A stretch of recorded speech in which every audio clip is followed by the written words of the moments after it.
Bienvenidos a este espacio que es el espacio de todos para hablar y socializar conocimientos alrededor de la bioimpedancia.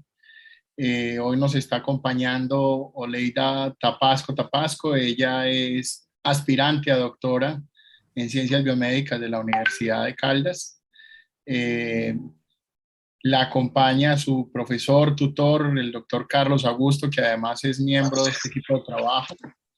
Nos acompañan las estudiantes de nutrición de la Universidad Libre, Mariana Aristizábal y Manuela Gil. Ellas hacen parte del semillero de bioimpedancia que yo normalmente tengo el gusto de dirigir y trabajar. Y lo que queremos hacer hoy es hablar un poquito de cómo se usa la bioimpedancia para hacer investigación, tanto a nivel de pregrado como a nivel de posgrados. Y que de alguna manera se puede aplicar a cualquier circunstancia de la vida que pues, cualquier profesional del área de la salud o áreas afines a la salud estén haciendo con bioimpedancia. En ese orden de ideas, bienvenidos todos ustedes. Un saludo especial a nuestro querido amigo Fabián, que siempre está detrás de cámaras, y bueno, a José y a Cedric, que sé que están pendientes de todas estas transmisiones. Les doy la palabra primero a la doctora Oleida para que les dé un saludito pequeño, antes de darle la palabra a Mariana y a Manuela también para que los saluden, y antes de iniciar con el tema apropiado. Oleida, por favor, saluda a nuestra gente. Buenas tardes a todos, muchas gracias por estar aquí. Un agradecimiento muy especial a Mino Gran Academy, bueno, a todo el comité científico también por esta invitación, y bueno, a mis compañeras que van a estar aquí también hablando de todo el proceso de investigación y el uso de la bioimpedancia en esta. Pues muchas gracias por estar aquí y bueno, esperamos pues cumplir con sus expectativas. Así será. Mariana, saluda a la gente que nos acompaña hoy, a la gente que te ve por YouTube, a los que van a estar en diferido. Buenas tardes para todos. Mi nombre es Mariana Aristizábal. Soy estudiante de octavo semestre de nutrición y dietética y más o menos hace un año pertenezco al semillero de bioimpedancia del profe Gilberto. Y pues muchas gracias a todos por estar aquí. Manuela. Buenas tardes, mi nombre es Manuela Gil, soy practicante de nutrición y dietética de la Universidad Libre de Pereira, pertenezco al semillero de bioimpedancia con el profesor Gildardo y junto con mi compañera pues estamos realizando la investigación de bioimpedancia en los estudiantes de nutrición de la universidad. Bueno, vale la pena decir dos cosas antes de arrancar. La primera es que ambos trabajos que nos van a socializar hoy son trabajos como opción de grado, uno para un doctorado y otro para un pregrado, pero vale la pena decir que la investigación en bioimpedancia es incipiente a pesar de que en los últimos 5 años se ha venido produciendo una cantidad de investigaciones y de publicaciones científicas al respecto.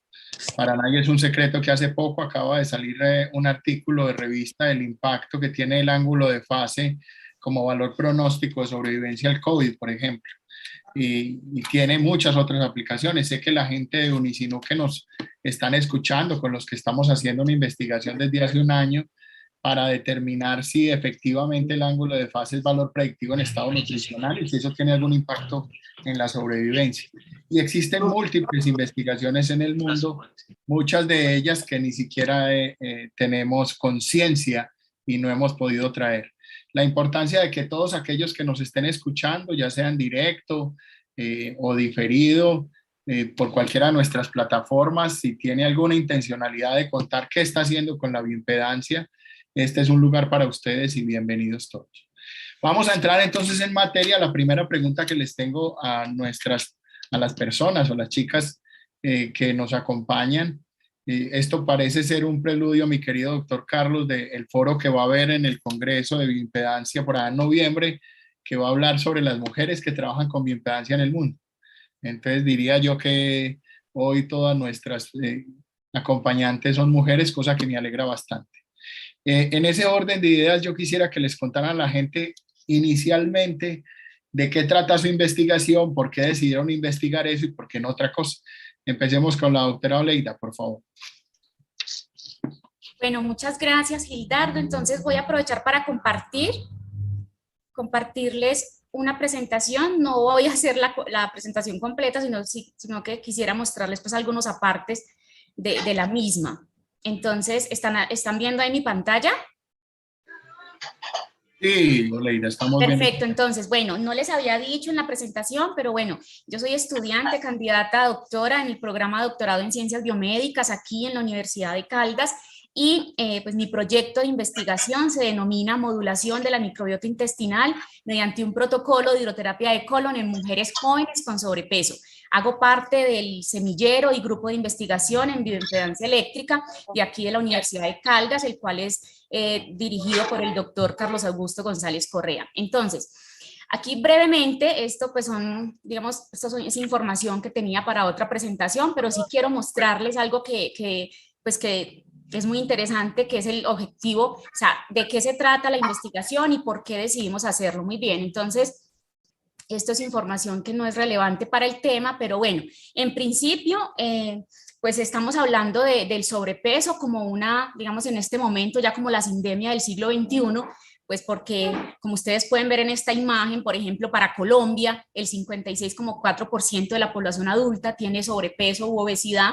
En este caso, pues sobrepeso es el 37,7% y en cuanto a obesidad, el 18,7%. Entonces, lo que nosotros quisimos hacer era pues determinar si este protocolo de hidroterapia de colon en mujeres jóvenes con sobrepeso produce primero una disminución en la relación firmicutes-bacteroidetes. Quiero hacer un paréntesis aquí, para decir que la relación firmicutes-bacteroidetes hace referencia a que en nuestro tracto gastrointestinal, muy especialmente en el colon, hay una comunidad de bacterias que se dividen en dos grupos principales, el Filofirmicutes y el Filobacteroidetes. Entonces, cuando hablamos de composición, pues todavía hoy en día es válido hablar de esa relación, Firmicutes y Bacteroidetes. También quisimos determinar el efecto benéfico de ese protocolo de hidroterapia de colon sobre algunas variables fisiológicas, físicas y químicas, ya les voy a mostrar cuáles, relacionadas con el sobrepeso, es decir, la hiperadiposidad.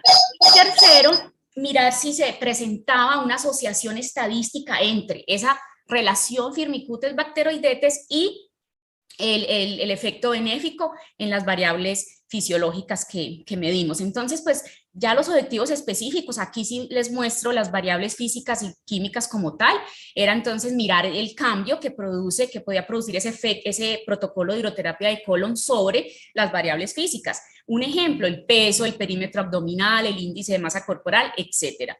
Y ya las variables químicas, entonces, ¿cuál era el efecto benéfico? Si lo había en las variables químicas, como por ejemplo la glicemia en ayunas, la hormona estimulante de tiroides y el colesterol total, triglicéridos, entre los que ustedes también pueden ver pues en la diapositiva. Entonces, bueno, esto es como a grosso modo de qué se trataba, digamos que mi investigación. Para poder cumplir o responder a esos objetivos, voy a dejar de compartir en este momento para poder cumplir con esos objetivos, pues digamos que dividimos el enfoque metodológico en dos partes principales. Primero era abordar entonces las variables fisiológicas, las físicas y las químicas, y segundo, abordar el tema de la relación firmicutes-bacteroidetes, que ya tiene que ver con la parte molecular.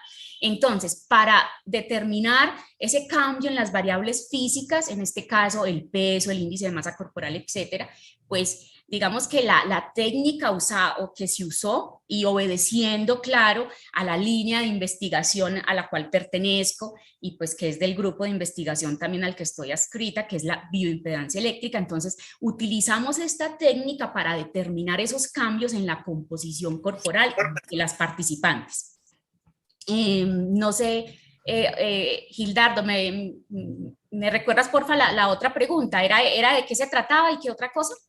¿Y por qué decidieron estudiar eso? Y no Ok, entonces, ¿por qué? Ya les mencionaba pues inicialmente, porque estamos abordando una enfermedad crónica no transmisible, ¿cierto? Que afecta a una gran población. Y segundo, pues porque lo quisimos abordar desde el punto de la bioimpedancia eléctrica, porque es la técnica o la línea de investigación en la cual se enfoca digamos que el grupo de investigación. Y lo quisimos relacionar con la microbiota intestinal, en este caso con la relación Firmicutes bacteroidetes, porque yo sé que muchos de ustedes ya han oído hablar del papel importante que tiene la microbiota intestinal. Es como hoy en día decir el sello, es un sello del estado de bienestar y de salud de las personas. Entonces, por eso quisimos relacionar el sobrepeso o la hiperadiposidad con la composición de la microbiota intestinal, y en este caso, pues, digamos que el papel o el efecto benéfico que tenía ese protocolo de hidroterapia de colon sobre estas variables.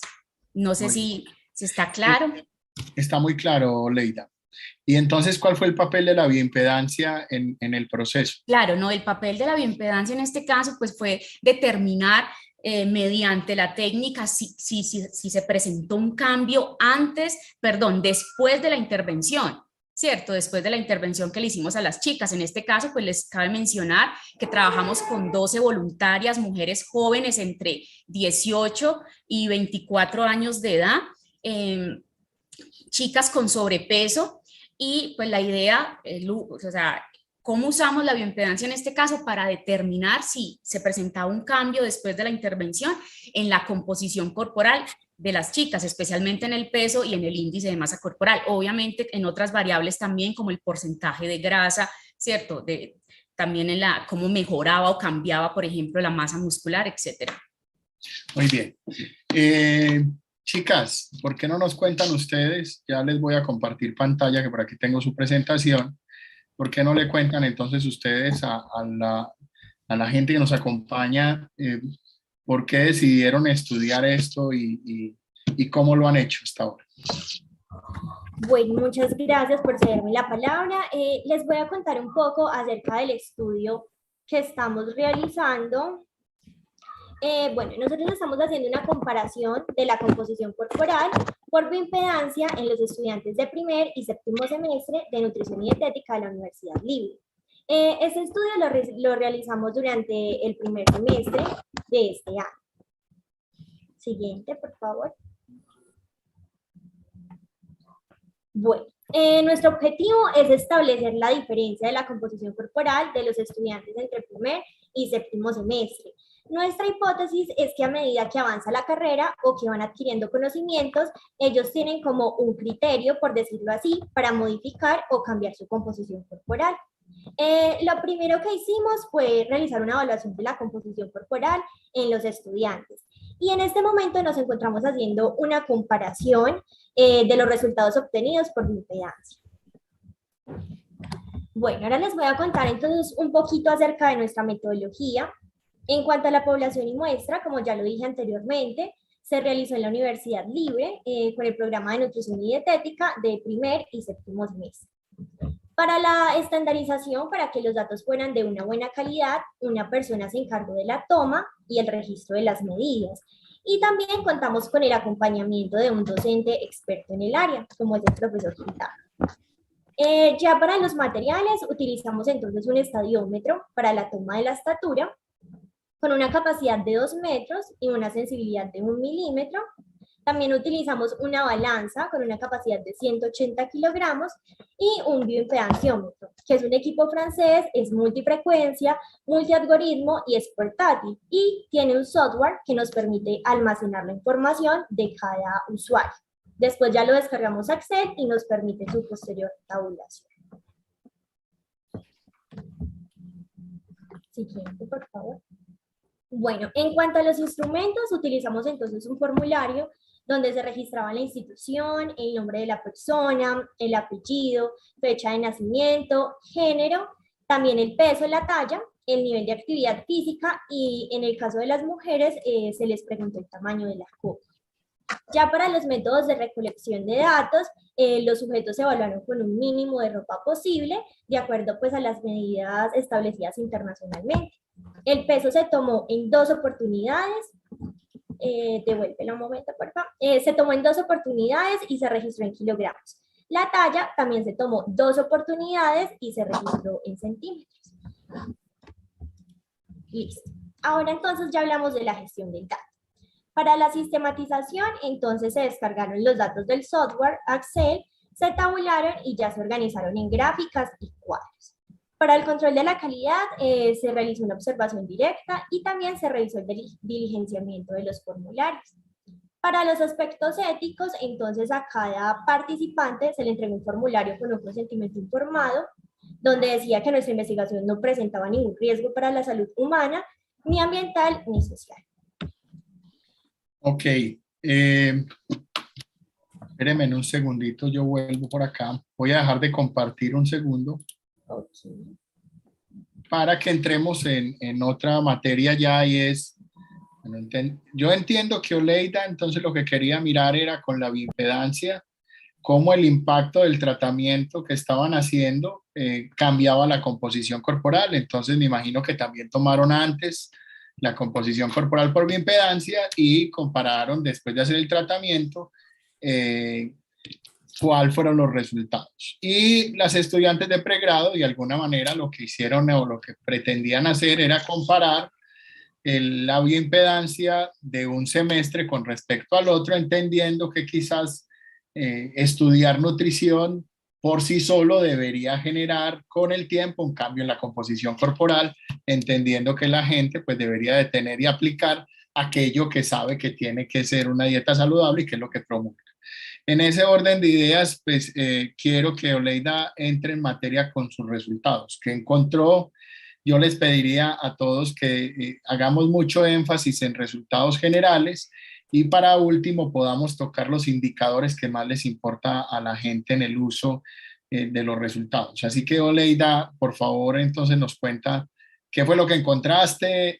Yo ya conozco un poquito la investigación, sé que es muy apasionante, así que creo que a los demás les va a gustar mucho.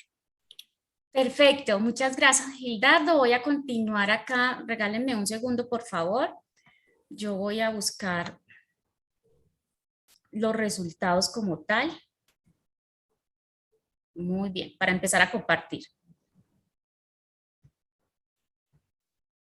Muy bien, antes de mostrarles los resultados, y yo creo que esto lo pasé por alto en la primera pregunta. Aquí estamos, muy bien. Ahora sí. Están viendo ahí la metodología, ¿cierto? La diapositiva. ¿Me confirmas, Gildardo, porfa?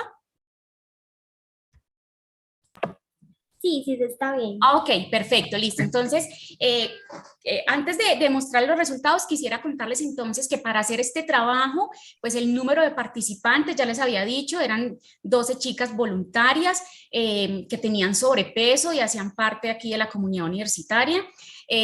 Unas de la Universidad de Caldas y otras de la Universidad de Manizales y de las otras universidades. Se hizo una asignación aleatoria en dos grupos de estudio, un grupo experimental y otro control, y se hicieron 3 evaluaciones en 3 tiempos. El tiempo 1, antes de iniciar la intervención, la intervención dura aproximadamente 6 días, ¿sí? 6 días. Entonces hicimos una evaluación antes de la intervención, a los 8 días y luego al mes de terminada la intervención. Eso es muy importante tenerlo en cuenta para ahorita entonces ver los resultados. Muy bien, al grupo experimental es a quien se le hace la intervención. El grupo control, como su nombre lo dice, es solo grupo control. Muy bien, entonces dicho esto, entonces vamos a continuar acá. Esto pues es información también relacionada con todo el proceso del desarrollo metodológico de la parte experimental. Son imágenes que hacen referencia a los exámenes que hicimos en el consultorio del doctor González para poder obtener los resultados que ya les voy a mostrar a continuación. Vamos a adelantarnos un poquito ya a los resultados como tal. Entonces aquí en esta diapositiva ustedes pueden ver que aquí tenemos digamos que los datos de las variables físicas, tanto del grupo control como del grupo experimental. Ustedes pueden observar acá, no podemos pues hablar de cada una de las variables, pero sí quisiera hablar en este caso del peso, que es una de las variables físicas. Vemos que el grupo control, digamos que en los 3 tiempos se mantiene muy similar, incluso hay un leve aumento al tiempo 3. Y en cuanto a la fuerza de agarre, que es otra de las variables físicas, vemos que su comportamiento también es muy similar. Sin embargo, al tiempo 3, o sea, al mes de finalizada la intervención, hay una leve disminución. La fuerza de agarre es una de las variables. A ver, aquí hay algo también que es importante anotar y es que en cuanto a las variables físicas y químicas, hay algunas que nos interesa que aumenten y hay otras que nos interesa que disminuyan. Por ejemplo, en las variables físicas es muy importante, o lo que nosotros esperábamos era que, por ejemplo, el peso en el grupo experimental disminuyera y la fuerza de agarre, por ejemplo, que aumentara. La fuerza de agarre pues me evalúa todo el tema muscular, todo el tema pues, de composición de proteína, etcétera. Entonces, eso pasa en el grupo control, pero si miramos el grupo experimental, vemos que hay una disminución en el tiempo 2 que se mantiene en el tiempo 3, ¿sí? Y en cuanto a la variable de la fuerza de agarre, que nos interesa que aumente, pues claramente se puede observar aquí un aumento en el tiempo 2 que se mantiene al tiempo 3. Estas ya son gráficas donde vemos entonces ese cambio que les mencionaba. Estos cambios son estadísticamente significativos, el cambio que se logró obtener en el grupo experimental, un comportamiento muy parecido en los 3 tiempos en el grupo control, y en el grupo experimental pues una disminución de ese peso que se logra mantener. Esta entonces es, continuamos con la fuerza de agarre, lo mismo, vemos entonces una disminución aquí en el grupo, perdón, un aumento en el tiempo 2 en el grupo experimental, el cual se mantiene hasta el tiempo 3, contrario a lo que se observa en el grupo control. En cuanto al índice de masa corporal, que también es uno de los datos que podemos obtener o que se obtuvo con la técnica de bioimpedancia eléctrica, vemos que el grupo control, en este caso, pues digamos que aumenta un poco al tiempo 2 y continúa aumentando al tiempo 3.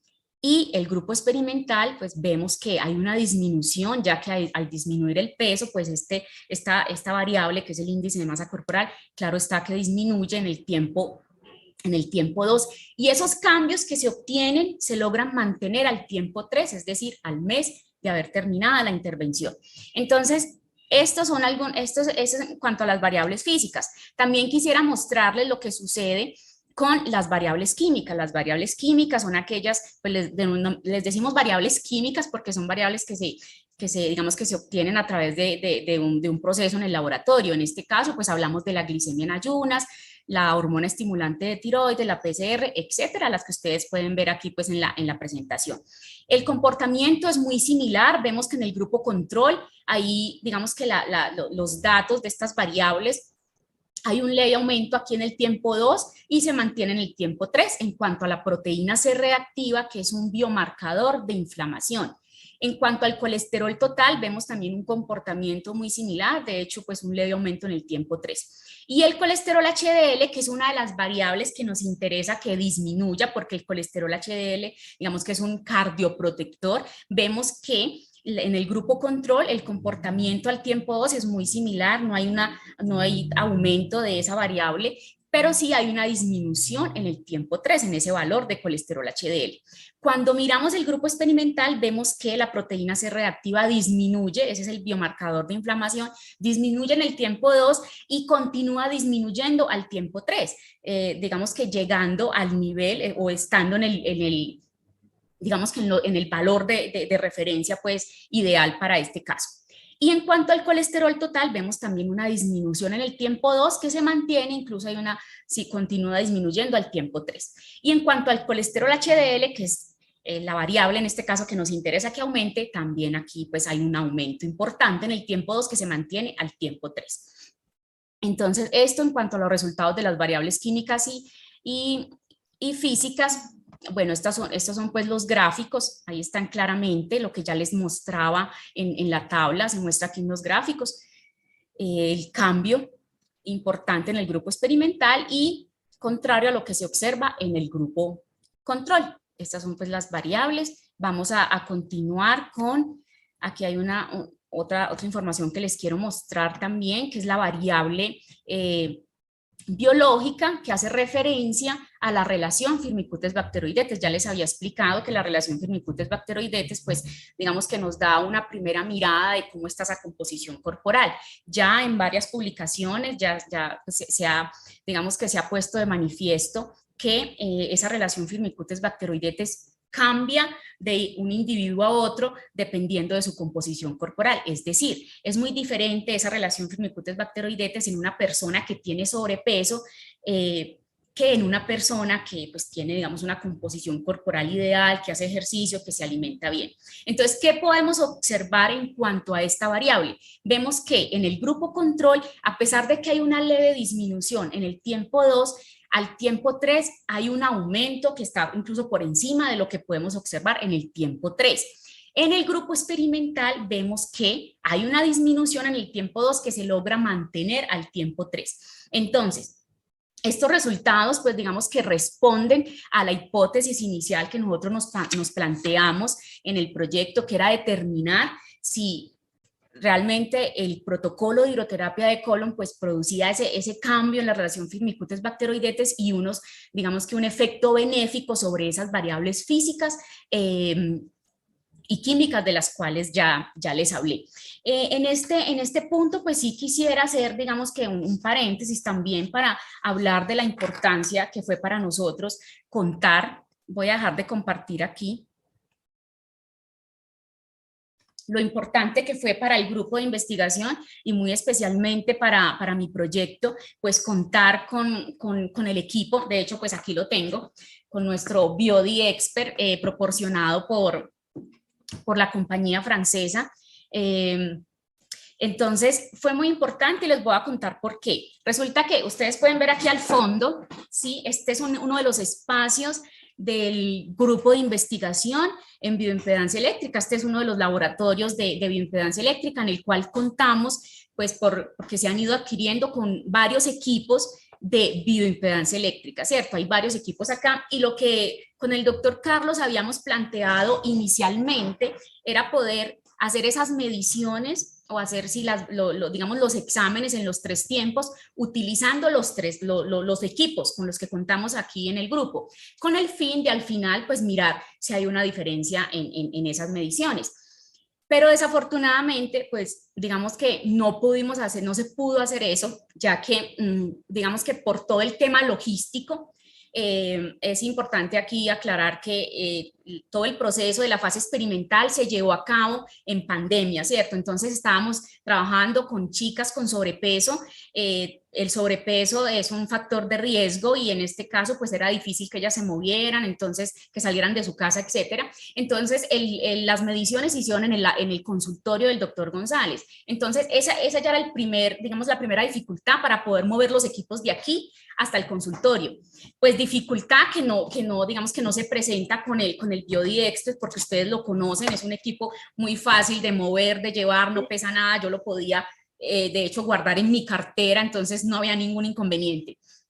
Entonces, digamos que eso fue uno de los primeros, digamos, de los puntos importantes a resaltar. En este caso, puedo decir que el equipo del Biodi Expert pues salvó de cierto modo esa parte experimental de mi proyecto, porque gracias a él pues pudimos hacer las mediciones, se pudieron obtener unos datos que no hubiese sido posible con los demás equipos. Primero que todo por eso, porque había que desplazar los equipos, porque pues para algunos de ellos necesitábamos camilla, electrodos, etcétera, mientras que con este equipo no, era muy fácil usar. Yo hacía todo el proceso de desinfección, todo el tema de bioseguridad por el tema de la pandemia y pues no tuve ningún inconveniente. Entonces, pues quería hacer esa aclaración antes de terminar y pues aprovechar aquí para agradecerle a Biodi por facilitarnos el equipo y bueno, y pues contarles también que pudimos responder a esa hipótesis que habíamos planteado inicialmente en el proyecto de investigación. Gracias, Oleida. Ahorita vamos a entrar un poquito más con el tema de los indicadores de salud y otros indicadores que sé que estás manejando, ángulo de fase y R. Vamos a darle la palabra a Manuela Gil para que ella nos cuente un poquito de qué resultados han estado obteniendo alrededor de la investigación y de su hipótesis. Manuela, te voy a compartir pantalla para poder y me vas diciendo cuándo la quieres pasar. Empecemos con la primera. Bueno, entonces acá está la distribución del número de estudiantes que se tomó por semestre. En este caso fue de 50-50, 30%. 30 estudiantes de primer semestre y 30 estudiantes de séptimo semestre. Esto se debe pues a que la universidad tiene cierto cupo de estudiantes por semestre.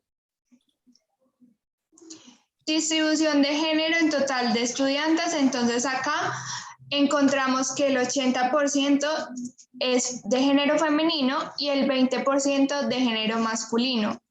Es decir, que podemos evidenciar que la carrera de nutrición y dietética tiene mayor acogida por parte de las mujeres que por parte de los hombres.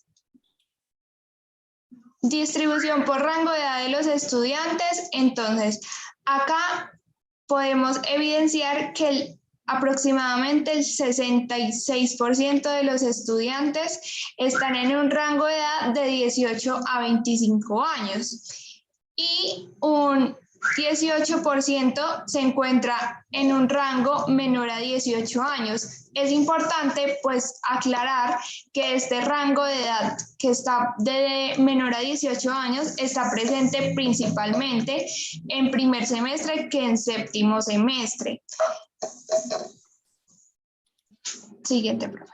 Bueno, acá ya vamos a hablar es de la composición corporal, entonces acá vamos a hablar del IMC, que es índice de masa corporal. Acá podemos evidenciar que lo que más sobresale es el normal, que representa un 77% aproximadamente, y un 15% en sobrepeso. Pero se puede aclarar y se puede evidenciar que es la mayor cantidad de estudiantes que presentan un IMC normal que un sobrepeso u una obesidad. Por lo que también podemos hablar de que los estudiantes de nutrición y dietética, independientemente del semestre en el que estén, primero o séptimo semestre, pues mantienen un peso adecuado para su talla. La clasificación del ángulo de fase, pues principalmente recordarles que ángulo de fase pues es un predictor del estado nutricional y un predictor de supervivencia en enfermedades. Entonces, como resultados obtuvimos que un 52% tienen el ángulo de fase normal, un 25% alto, y un 20%, menor al 20% creo, es un ángulo de fase bajo. Siguiente, por favor. Bueno, en esta tabla, en la anterior, los resultados estaban todos los estudiantes juntos de primer y segundo semestre. En esta tabla está clasificado por semestre. Entonces, acá podemos evidenciar que, digamos, en el índice bajo de fase es mayor los de primer semestre que los de séptimo semestre. Y en normal es mayor los de séptimo semestre que los de primer semestre.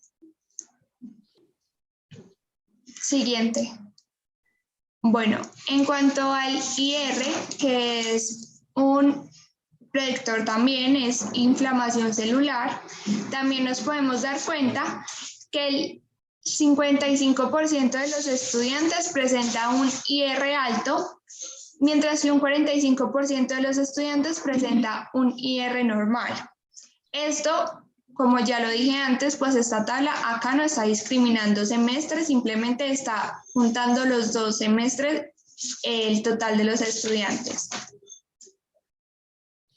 Siguiente. En la siguiente gráfica, en esta, podemos evidenciar que tanto los estudiantes de séptimo semestre, la misma cantidad de estudiantes presenta un IR normal y un IR alto, mientras que en primer semestre hay mayor cantidad de estudiantes que presentan el IR alto y una menor cantidad de estudiantes que presentan un IR normal. Aunque, pues, no obstante, no hay diferencia significativa entre estos dos semestres.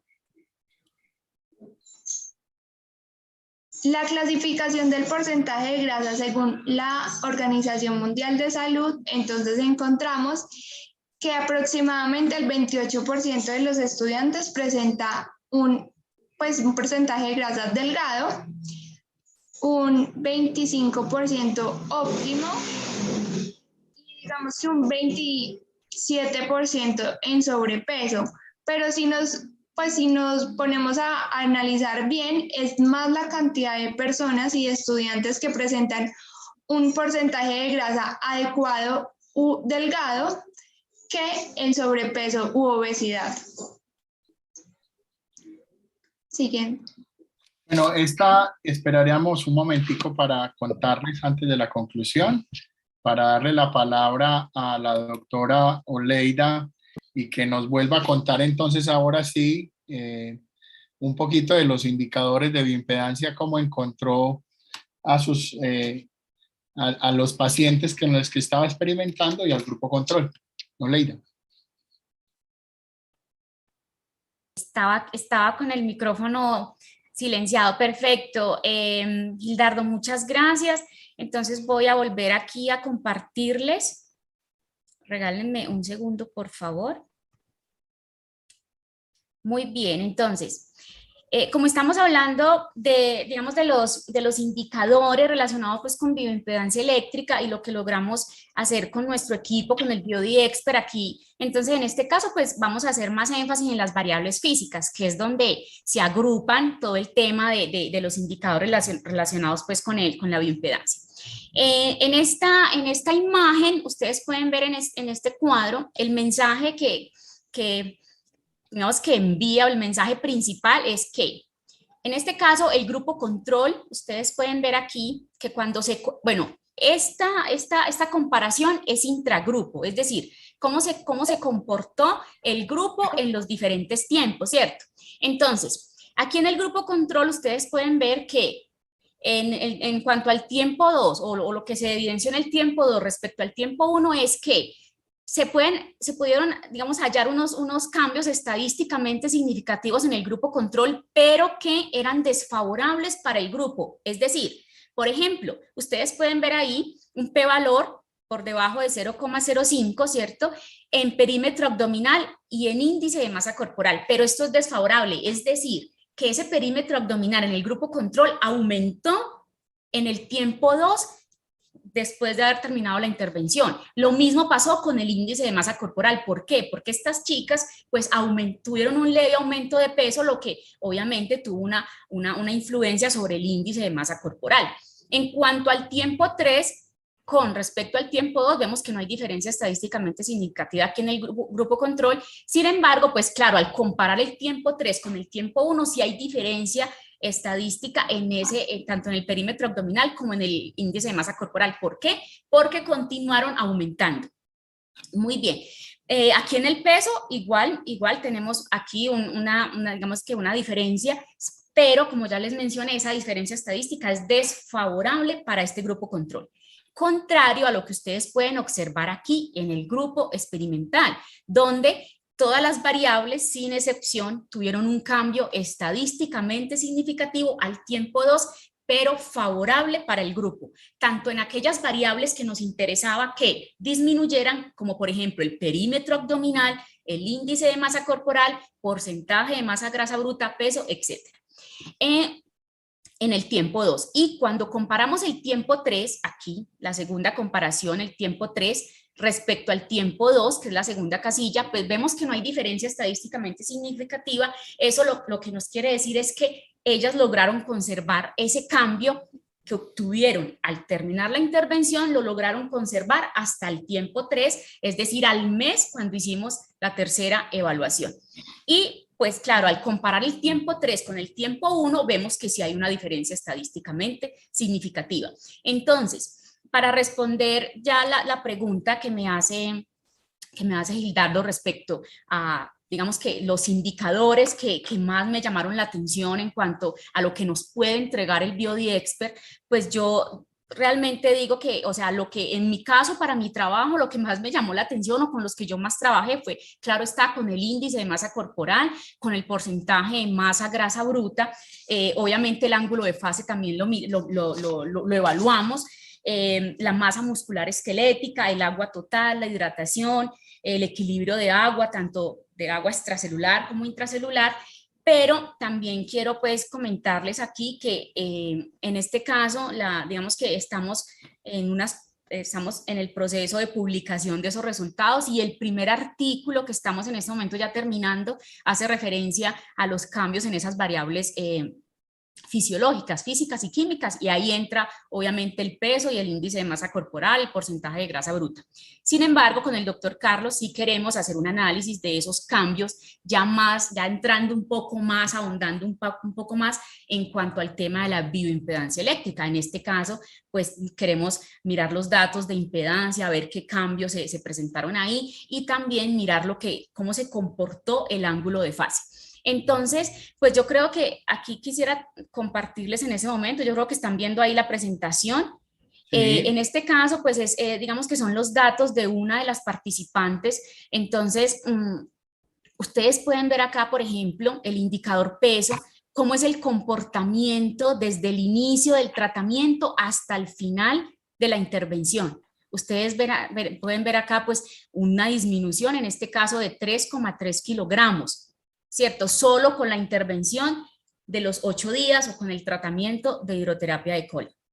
Y pues obviamente me interesaba el agua total, o sea, cómo era la hidratación de las participantes, porque pues una de las preguntas claves que me han hecho en los diferentes escenarios en los que he presentado estos resultados es precisamente eso, si ese cambio o esa disminución en el peso no está relacionada de pronto con una pérdida de agua, ¿cierto? Entonces para eso es muy importante evaluar la hidratación de las participantes. Aquí, entonces, ustedes pueden observar también cómo se comportó la masa grasa bruta, en este caso, la disminución que se puede ver en el tiempo. Esto es el tiempo 1 y aquí pues las mediciones que hicimos al tiempo 3. Y lo que yo les decía de la hidratación es muy importante precisamente por eso, porque estamos tratando de evaluar un protocolo de hidroterapia de colon y pues en este caso la hidratación de la persona es muy importante para ver que esa disminución en ese peso, en ese índice de masa corporal no esté relacionado con una pérdida de agua, ¿cierto? Entonces ustedes pueden ver aquí el comportamiento de la hidratación de la paciente, o sea, digamos que es muy similar en cada una de las mediciones o en el tiempo en que se hicieron las valoraciones. Entonces eso nos responde de manera, pues, digamos que de manera positiva, o nos da una tranquilidad o una parte de tranquilidad de que el protocolo realmente está teniendo un efecto benéfico sobre estas variables que nos interesa que disminuyan, que es por ejemplo el peso y el porcentaje de masa, de porcentaje de grasa.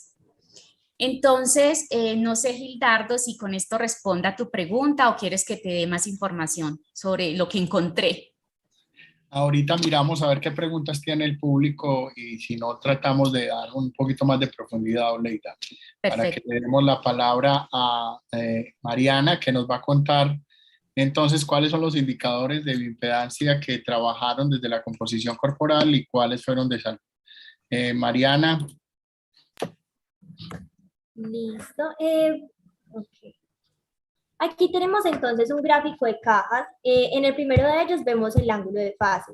Y este nos está mostrando que un 75% de los estudiantes tuvieron un ángulo de fase menor a 6.9, un 50% un ángulo de fase menor a 6.4 y un 25% un ángulo de fase menor a 6.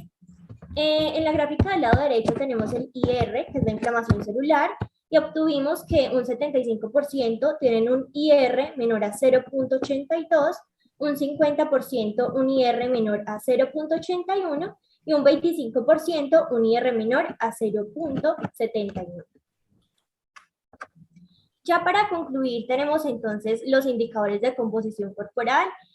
Nosotras no encontramos una diferencia estadísticamente significativa. Sin embargo, sí se puede ver que entre el semestre 1 y 2 se encuentran algunas diferencias. Podemos observar, por ejemplo, en la masa grasa, el semestre 7 la tiene un poco más alta que el semestre 1, al igual que el agua total y la masa muscular. Aquí también tenemos entonces los indicadores de salud. Tampoco encontramos una diferencia estadísticamente significativa, pero también podemos observar lo mismo. En el ángulo de fase, en el semestre 7, lo tenemos de 6.6 y en el semestre 1 de 6.3. Ya entonces, para terminar, pues estos fueron los indicadores que nos parecieron más importantes para nuestra investigación. Bueno, muchas gracias, Mariana. Yo quisiera como hacer una conclusión de las dos experiencias de investigación. La primera es que en la intervención que se hace con el protocolo que ha patentado el doctor Carlos y que lo ha venido probando Leida con su investigación, pues efectivamente lo que uno nota es que hay un cambio en la composición corporal gracias al tratamiento que tiene una incidencia directa en algunos indicadores de salud que nos arroja la bioimpedancia. Mejora el ángulo de fase, disminuye el IR, cosa que por el contrario pues se mantiene o se aumenta en el grupo control. En el caso de nuestras estudiantes de pregrado, no encontrar una diferencia significativa entre los dos grupos. No obstante, hay algunas diferencias en la composición corporal, pero esas diferencias no alcanzan a ser significativas. Lo que significa es que esa hipótesis de que los estudiantes de nutrición mejoran su composición corporal, en este caso no es realidad. O al menos en esta universidad. Muy importante, Oleida, yo quisiera hacerles una recomendación. Antes le quería dar la palabra al doctor Carlos para que nos cuente un poquito en qué consiste el tema del tratamiento, porque sé que él lo tiene a la mano, lo maneja y quisiera que él nos lo contara. Pero antes de eso, quisiera hacerles una recomendación que parece muy interesante desde el punto de vista investigativo, Oleida, y es que recordando que el IR, como ya lo decía Manuel ahora, está relacionado con integridad e inflamación celular, y ustedes sacaron la proteína C reactiva, me parece muy interesante que puedan indagar en ese proceso que van a hacer con el doctor Carlos, cuál es la relación estadística entre los dos, porque a mi modo de ver, ahí podríamos encontrar que es directamente proporcional, es decir, a disminución del C reactivo debe disminuir el IR. Y a mayor C reactivo debería el IR estar por encima. Eso sería de mucha utilidad porque recuerden, doctor Carlos y Oleida, que tenemos muy poca evidencia científica que nos hable de ese tema. Entonces creo que a eso le deberían de poner un poquito más de atención.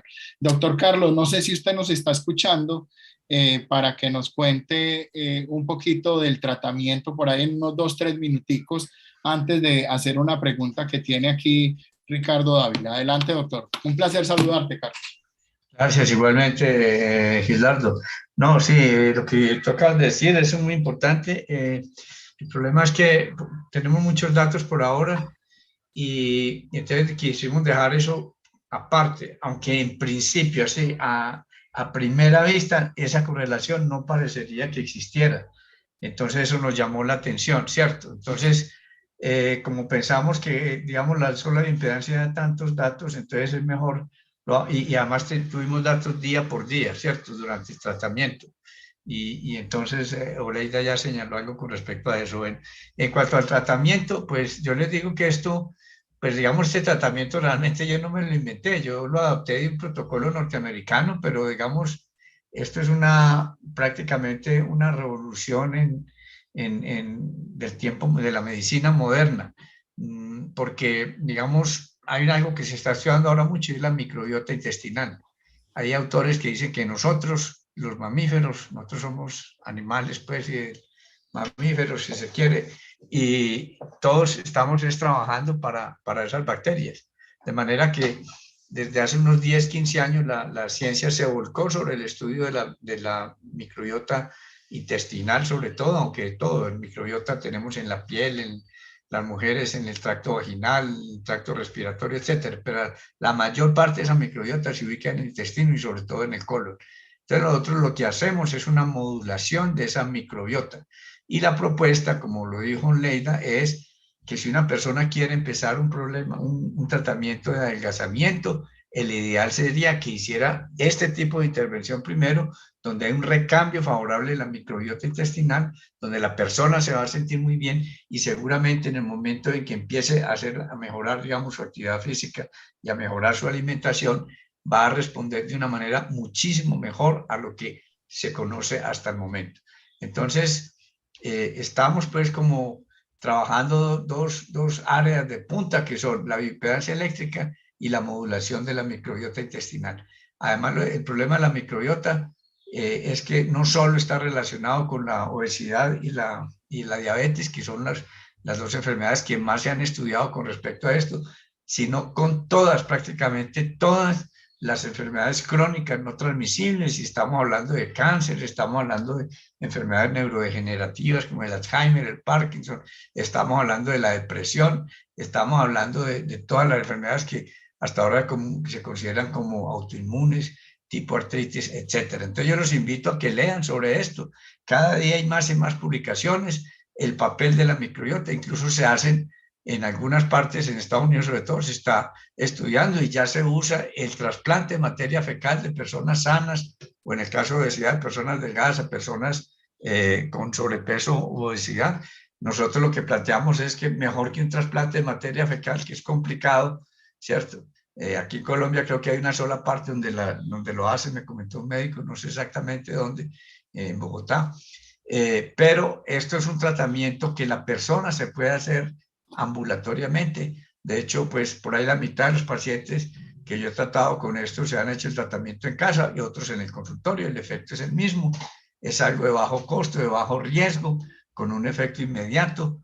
Y pues estamos muy emocionados con todos estos resultados que vamos a publicar. Vamos a tirarle a una revista Cuartil 1 de alto turmequé, como se dice. Y los invito, tengo un artículo que se llama El colon revisitado o la clave de la salud, la enfermedad del bienestar. Lo publiqué con un cirujano de colon y recto que fue alumno mío del doctorado. Eso fue hace como 4 años en una revista que se llama Medical Hypothesis. Si cualquier persona está interesada, pues le pueden escribir a Oleida, ella les envía el PDF o lo consultan en las redes, en PubMed, en Google Scholar, lo que sea. Eso sería pues lo que tendría para decir Gildardo por ahora. Muchas gracias, doctor Carlos, a ti. Bueno, yo voy aquí hay una pregunta de Ricardo, nos dice que si para el estudio en las estudiantes incluyeron alguna variable sobre la conducta o comportamientos alimentarios. Realmente sí, pero no con este grupo, es decir, hay otro grupo que está haciendo esa investigación de cuáles son los hábitos de esos estudiantes para después comparar los hábitos con la composición corporal. Pero básicamente eso hace parte de una investigación más amplia y ellos solamente se encargaron de la composición corporal, pero sí se está estudiando y la idea es correlacionar ambas cosas para poder determinar qué tanta influencia real tienen unos u otros. Pero básicamente lo que estamos diciendo aquí es que esos hábitos no están impactando en la composición corporal de los alumnos, porque básicamente no hay una diferencia significativa. Dice Emilsen que si tenemos algún link para la asistencia, tranquila, que si el doctor necesita asistencia de las personas, Fabián se lo pasa por correo, porque pues el Zoom lo hace automáticamente, entonces no se preocupen que ahí mismo vamos a contar. En este momento también creo que nos está acompañando el doctor Cedric en Francia. Cedric, no sé si tú estás conectado en este momento. Me gustaría que le contaras a la gente qué otras investigaciones conoces que se vengan haciendo en el mundo alrededor de bioimpedancia con el BioDXP. Cedric. Parece ser que el doctor Cedric no está conectado en este instante. Bueno, para terminar, chicas, porque no hay más preguntas, yo quisiera que ustedes con una breve conclusión, son las 12:53, le dijeran a la gente por qué es importante investigar o hacer esas investigaciones tanto desde el de un doctorado como en pregrado con bioimpedancia. Oleida. Gracias, Gildardo. Bueno, yo creo que pues la investigación es importante porque nosotros estamos respondiendo digamos que a una serie de necesidades, sí, o sea, es eso, la investigación se hace para responder a un problema que está afectando a una sociedad, a la sociedad. En este caso, pues el objetivo de nuestro estudio era precisamente aportar digamos, un granito de arena, un poquito a intervenir, a la intervención que se viene haciendo con el tema del sobrepeso y de la obesidad, que como ya lo mencionó el doctor González, son enfermedades, es una enfermedad que hace parte de las enfermedades crónicas no transmisibles, que son las que se están, digamos que cobrando muchas vidas a nivel mundial. Entonces yo creo que nuestro papel o lo que nosotros hacemos como investigadores es eso, responder a una pregunta, a una inquietud, a una problemática de la población y de la comunidad y aportarle a eso.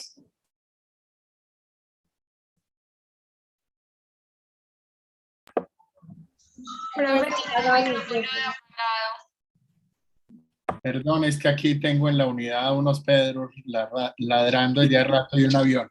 Que si tienes algo que decir, Mariana. Bueno, considero que la investigación es muy importante. En cuanto a nosotras, pues nos ayudó mucho a adquirir más conocimientos, a profundizar un poco más en la bioimpedancia, porque pues estudiamos nutrición y dietética, pero no tenemos como tanto ese acercamiento en la parte de pregrado. Entonces, pues me parece importante. Manuela. También pues como pienso lo mismo que Oleida, porque digamos que en cuanto a jóvenes se ve mucho desorden alimenticio y muchas personas pues no tienen buenos hábitos y puede que, como le digo, puede que físicamente uno lo vea bien, pero con la bioimpedancia uno realmente sabe cómo está por dentro y eso es lo único que podemos saber mediante la investigación. Si no hacemos investigación, realmente no sabemos qué tan saludable o cómo se está comportando nuestro cuerpo. Muy bien, chicas. Yo realmente quedo muy agradecido. Siento que nos ha salido muy bien el webinar de hoy. Es una quisiera... Sí, qué pena, Gildardo. No, quisiera hacer un pequeño aporte ahí antes de que cierres, y es que, pues, en mi caso y también en el caso de las dos chicas que nos acompañan hoy en el webinar, pues, trabajar con bioimpedancia eléctrica, se lo escuchaban estos días en un panel en el que participó el doctor González, pues, digamos que es una técnica diagnóstica pues que digamos que ha tenido vigencia y que la sigue teniendo porque es muy fácil de utilizar, es una técnica, digamos que no es invasiva, que la podemos hacer, él lo mencionaba, se puede hacer cuantas mediciones usted quiera de bioimpedancia y pues con este equipo que es tan fácil hacerlo, pues mucho mejor. Lo que no se puede hacer con otras técnicas, por ejemplo, el doctor hacía mención, por ejemplo, de un rayos X, ¿cierto? De un DEXA, etcétera. Son técnicas que son más costosas, pero que no puedes hacerla las veces que quieras, en este caso con la bioimpedancia sí. Entonces yo creo que eso es importante también decírselo a la audiencia, que la bioimpedancia eléctrica es una técnica que está ahí, que es de fácil, digamos que de fácil acceso, que no es costosa y que nos puede entregar una información importante del estado de salud o de bienestar de nuestros pacientes.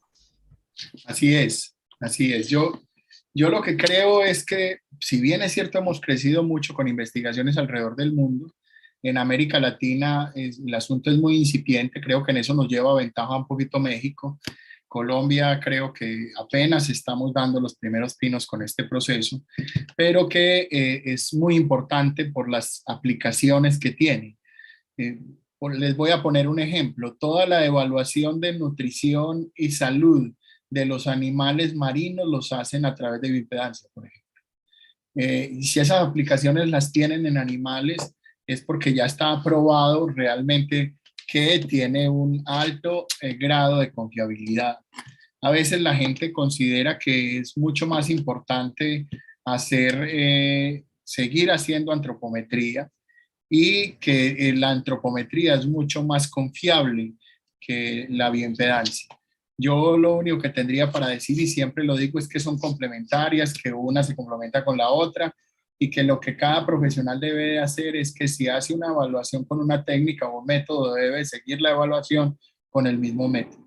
Simple y sencillamente acotar lo que dice Oleida, que la bioimpedancia se hace con el equipo que ustedes han estado trabajando, tanto los de pregrado como los de pregrado, en 12 segundos, que en 12 segundos todo el mundo tiene a la mano la información, el paciente, el investigador, o si estamos hablando de una clínica, queda en la hoja de vida en 12 segundos y no hay que hacer ningún papel adicional.